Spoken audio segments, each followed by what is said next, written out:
एक साइको आदमी एक लड़की को किडनैप कर लेता है और उसके साथ हर दिन रेप करता है। वो साइको आदमी उस लड़की को रूम में 7 साल तक कैद करके रखता है। ना ही वो उस लड़की को बाहर जाने देता और ना ही किसी से मिलने देता।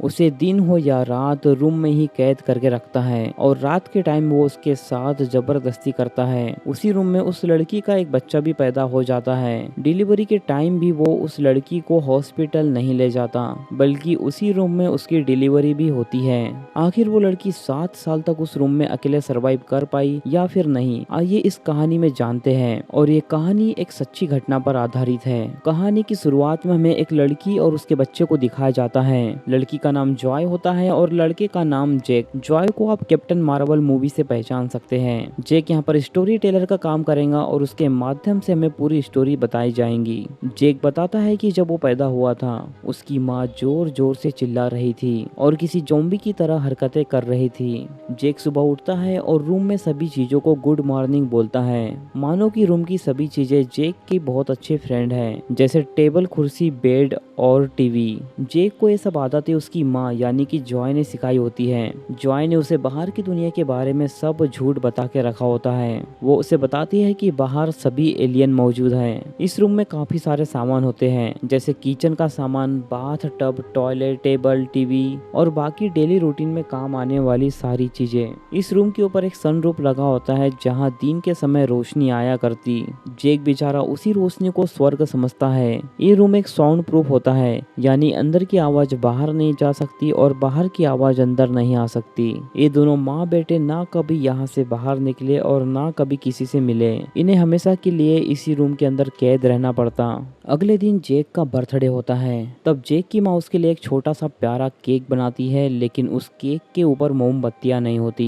तब जैक जिद करता है कि मुझे मोमबत्ती ला कर दो, लेकिन बेचारी उसकी माँ क्या कर सकती थी। हालात से मजबूर उसकी माँ उसे किसी तरह मनाती है और अपनी गोद में सुलाने की कोशिश करती है। जैक की माँ उसे बोलती है कि जब ओडिन आएगा तब उसे बताना कि हमें मोमबत्ती चाहिए। ओडिन वही होता है जिसने इस लड़की को कई सालों से किडनैप करके इस रूम में कैद करके रखा है। रात के टाइम जॉय जैक को सोने के लिए बोलती है और उसे बेड की बजाय अलमीरा के अंदर सुला देती है। तभी एक आदमी उस घर में आता है और जॉय के साथ इंटीमेट होने लगता है। जॉय भी उसे मना नहीं कर पाती, बिकॉज जॉय को आदत हो चुकी थी, क्योंकि वो ये सब पिछले कई सालों से झेलते आ रही थी। जैक ये सब अलमीरा से छुप कर देख रहा था। एक दिन उनके रूम में चूहा आता है और जैक उसे पकड़ने की कोशिश करता है। तभी उसकी माँ वहाँ पर आती है और चूहे को मार कर वहाँ से भगा देती है। वो जैक के ऊपर गुस्सा होती है और उसे बोलती है कि रूम में हमारे अलावा कोई भी चीज रियल नहीं है और हम बाहर नहीं जा सकते, बिकॉज बाहर बहुत बड़े बड़े एलियंस है। जैक को बाहर की दुनिया के बारे में सब कुछ झूठ बता के रखा था।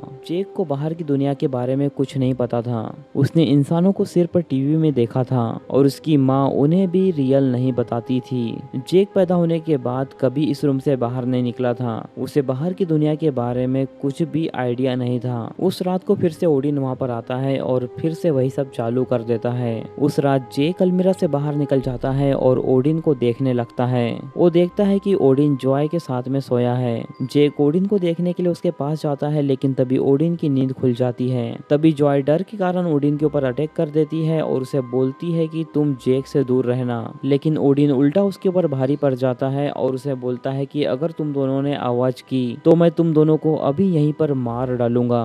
इतना कहने के बाद वो यहाँ से निकल जाता है। जॉय ने ओडिन के ऊपर हमला किया था, इसीलिए ओडिन उसे सजा देता है। वो रूम की लाइन बंद कर देता है, जिससे टीवी, फैन और बाकी सभी इलेक्ट्रॉनिक चीजें काम करना बंद कर देती है। एक दिन जॉय जैक से बातें कर रही होती है, तभी वो उसे जाकर सारी बातें बताने लगती है कि बाहर की दुनिया कैसी है। वो बताती है कि बाहर सारे इंसान रहते हैं, बाहर जंगल, पेड़ पौधे, जानवर, सभी लोग रियल में एग्जिस्ट करते हैं। लेकिन जैक उसे बोलता है कि आपने तो बताया था कि बाहर सब एलियन रहते हैं, और साथ ही वो जॉय के ऊपर हंसने भी लगता है। यहाँ पर जॉय उसे सारी सच्चाई बताती है। जॉय उसे बताती है कि ओडिन ने उसे 7 साल पहले किडनैप किया था और इसी रूम में लाकर मुझे कैद कर दिया है। तब से वो यहीं पर है और हर रात ओडिन यहाँ पर आकर उसका रेप करता है। उस रूम के दरवाजे पर एक इलेक्ट्रॉनिक पासवर्ड लगा होता है। जब ओडिन वहाँ पर आता तो पासवर्ड डालकर अंदर आ जाता, और जैसे ही ओडिन का काम होता वो पासवर्ड डालकर उस डोर को लॉक कर देता है। कुछ दिन बाद जॉय एक नया प्लान बनाती है और जैक को बोलती है कि तुम्हें मरने का नाटक करना है। मैं तुम्हें चादर में लपेट दूंगी जिससे ओडिन को लगेगा कि तुम मर चुके हो। जब ओडिन यहाँ पर आएगा तो मैं उसे बोलूँगी कि तुम्हें बाहर लेकर जाए दफनाने के लिए, और जब वो तुम्हें ट्रक में डालकर यहाँ से बाहर ले जाएगा तुम्हें चादर से निकलना है और वहाँ से भाग जाना है, और भागते हुए तुम्हें कोई भी मिले उससे तुम्हें हेल्प मांगना है। इसके बाद जॉय जेक को कारपेट में लपेटकर प्रैक्टिस कराने लगती है और कारपेट से बाहर निकलने की तरकीब सिखा रही होती है कि किस तरह वो रूम से बाहर जाकर कारपेट से बाहर निकल सकता है। अगर जॉय ने जेक को कारपेट में पैक करके रखा हुआ हो तो ओडनिक उसे मरा हुआ समझेगा और यहाँ से बाहर ले जा लेगा। आगे हम देखते हैं कि ओडनिक वहाँ पर आता है और जॉय ने जेक को उसी टाइम कारपेट में लपेट दिया होता है।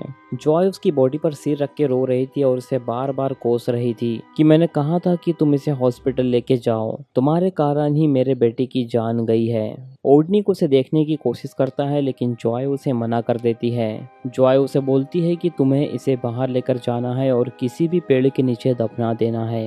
ये सब देखकर ओडनिक भी बहुत ज्यादा घबरा गया था, इसीलिए वो उसकी बात मान लेता है और जेक को उठाकर वहां से ले जा लेता है। ओडनिक उसे अपने ट्रक में डालकर वहां से ले जाने लगता है। थोड़ी देर बाद जेक अपने चादर से बाहर निकल जाता है और आसमान को देखकर अजीब सा बिहेव करने लगता है, क्योंकि जेक ने अभी तक बाहर की दुनिया देखी नहीं होती है, इसलिए वो अजीब अजीब तरह की हरकतें करने लगता है। तभी जेक कारपेट से बाहर निकलता है और ट्रक रुकने पर वो वहां से कूदने ही वाला था। तभी अचानक से ओडनिक उसे देख लेता है और अपनी गाड़ी को रोक लेता है। तभी जेक उस ट्रक से कूद जाता है और एक आदमी के पास चले जाता है और उस आदमी को बार बार जेक हेल्प करने के लिए बोलने लगता है। जेक वहां पर जाकर जोर जोर से चिल्लाने लगता है, तब वो आदमी उसकी तरफ हेल्प करने के लिए आता है।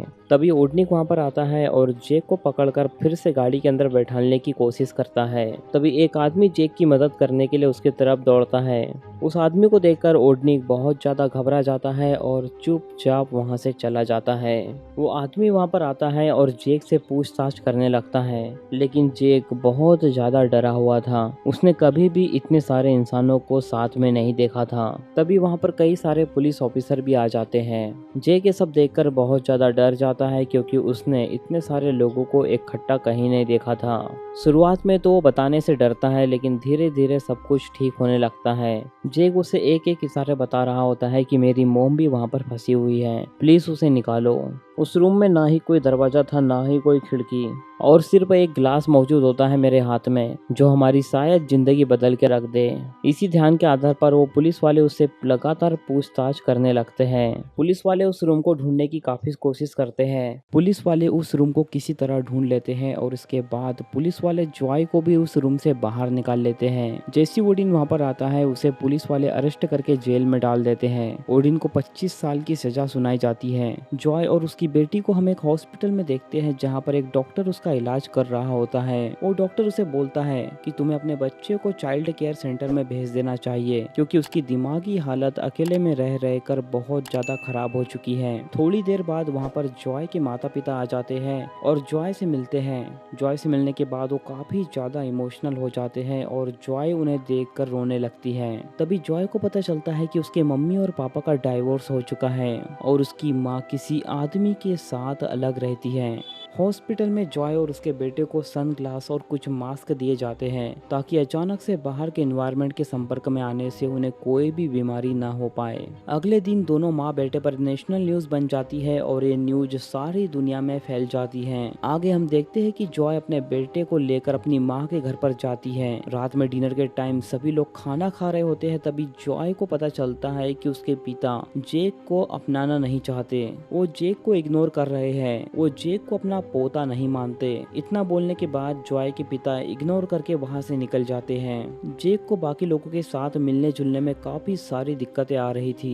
वो हमेशा अपनी मॉम से ही बात किया करता। इसके बाद उसकी मॉम अपनी पुरानी मेमोरी उसे दिखाने लगती है। वो बताते हैं कि मेरे बहुत सारे फ्रेंड थे। तभी उसे पता चलता है कि उसके सारे फ्रेंड्स की शादी हो चुकी है। ये सुनकर जॉय काफी ज्यादा टेंशन में आ जाती है। तभी वो अपनी माँ के पास जाती है और रो रो कर उनके ऊपर गुस्सा निकालती है। आगे जॉय को समझ आ जाता है कि जेक किसी के साथ घुल मिल नहीं रहा है, इसलिए जॉय को उसकी भी टेंशन हो रही होती है। अगले दिन वो एक लॉयर से मिलती है। लॉयर उसे सलाह देता है कि तुम्हें अपनी कहानी पब्लिक के सामने रखना चाहिए, जिससे तुम्हें काफी फाइनेंशियल हेल्प मिलेंगी। अगले दिन वो न्यूज रिपोर्टर को बुलाती है और जब न्यूज रिपोर्टर उससे सवाल पूछने लगती है तो वो काफी ज्यादा गुस्सा हो जाती है, क्योंकि न्यूज रिपोर्टर उससे काफी अजीब अजीब सवाल पूछने लगती है। वो पूछती है कि जब जेक पैदा हुआ था तब तुमने ओडिन से बात करके उसे चाइल्ड केयर सेंटर में क्यों नहीं भेजा दिया, या फिर तुमने अपने अकेलेपन को दूर करने के लिए उसे अपने पास रखा। अब ये बात भी सही है कि जॉय ने उसे पैदा होते ही चाइल्ड केयर सेंटर भेज देना चाहिए था, लेकिन इतनी मुसीबतों में जॉय को ये सब ख्याल न आना एक लाजमी था। बेचारी वैसे ही काफी ज्यादा घबराई थी, ऊपर से ओडिन रोज रात उसका बलात्कार करता था। इन सब सवालों को सुनकर उसे काफी ज्यादा गुस्सा आ जाता है और जॉय वहाँ से उठकर चली जाती है। यही सारे सवाल को दिमाग में रखकर वो सोचती है कि शायद मैं जेक को चाइल्ड केयर सेंटर भेज देती, कहीं मेरे कारण तो उसकी लाइफ खराब नहीं हो गई। ये सोचकर वो काफी ज्यादा डिप्रेशन में चली जाती है। इसके बाद हमें दिखाया जाता है कि जॉय ने सुसाइड कर लिया है। जब जेक उसे देख लेता है कि जॉय ने सुसाइड कर लिया है तब वो अपनी नानी को हेल्प करने के लिए बुलाता है। उसकी नानी उसे तुरंत हॉस्पिटल में एडमिट करवा देती है। अब जेक बेचारा अकेला पड़ गया था। वो एक इंसान यानी कि उसकी माँ से ही बातें करता था और अब वो भी उससे अलग हो गई, इसलिए उसकी नानी उसे मार्केट में ले जाती है और कुछ शॉपिंग करके उसे घर ले आती है। घर पे आने के बाद वो जेक को दूसरे बच्चों के साथ खेलते हुए देखती है। ये सब देखकर उसकी नानी काफी ज्यादा खुश हो जाती है। अगले दिन हमें दिखाया जाता है कि जेक अपनी नानी को बाल काटने के लिए बोलता है, क्योंकि उसने देखा है कि बाकी लड़के भी ज्यादा बाल नहीं रखते। आगे हमें दिखाया जाता है कि जेक धीरे धीरे माहौल में घुल मिल रहा है। वो सभी से धीरे धीरे बात करने लगा है। इसके बाद वो एक पालतू कुत्ते को अपना दोस्त बना लेता है और उसके साथ काफी टाइम बिताता है। कुछ दिनों में उसकी माँ ठीक होकर घर पर वापस आ जाती है और वो जेक को बुलाती है और उसे बोलती है कि अब हम दोनों कभी अलग नहीं होंगे, हमेशा साथ रहेंगे। अब जेक अपनी माँ को बोलता है कि मुझे उसी घर में दोबारा जाना है, मैं दोबारा जाकर सिर्फ एक बार उस घर में देखना चाहता हूँ। तब उसकी माँ उसे उस घर में ले जाती है। वहाँ के सारे सामान को पुलिस ने जब्त कर लिया होता है। जितने भी सामान वहाँ पर बचे हुए थे, जेक उसे बाय बोलता है और वहाँ से अपनी नई लाइफ की शुरुआत करता है। और इसी के साथ एक कहानी यहीं पर खत्म हो जाती है। आखिर इस कहानी से हमें क्या सीखने को मिला? धैर्य और सहनशीलता। जॉय ने 7 साल तक कठिन परिस्थितियों में धैर्य और सहनशीलता के साथ अपने बेटे जेक की देखभाल की। यह हमें सिखाता है कि कठिन परिस्थितियों में भी हमें धैर्य नहीं खोना चाहिए और स्थिति का सामना करना चाहिए। माँ की ममता। एक माँ अपने बच्चे की सुरक्षा और खुशहाली के लिए किसी भी हद तक जा सकती है। जॉय ने अपने बेटे को सुरक्षित रखने के लिए कई सारी कठिनाइयों का सामना किया और उसे हर संभव तरीके से खुश रखने की कोशिश की। इसी के साथ एक कहानी यहीं पर ख़त्म होती है। इस मूवी की स्टोरी के पहले भी एक स्टोरी है जिसे मैंने ऑलरेडी इस चैनल पर एक्सप्लेन कर दिया है। उस मूवी का नाम the girl in the basement है। उस वीडियो की लिंक मैं आपको डिस्क्रिप्शन बॉक्स में दे दूंगा। अगर आपको ये मूवी पसंद आई तो आप जाकर उस मूवी को भी देखिए, आपको उस मूवी की कहानी भी काफ़ी ज़्यादा पसंद आएंगी। तो दोस्तों, अगर आपको ये कहानी पसंद आई हो तो इस वीडियो को लाइक और चैनल को सब्सक्राइब कर दीजिए। बाकी मैं मिलूँगा आपसे न्यू वीडियो में, तब तक के लिए love you, take care, bye.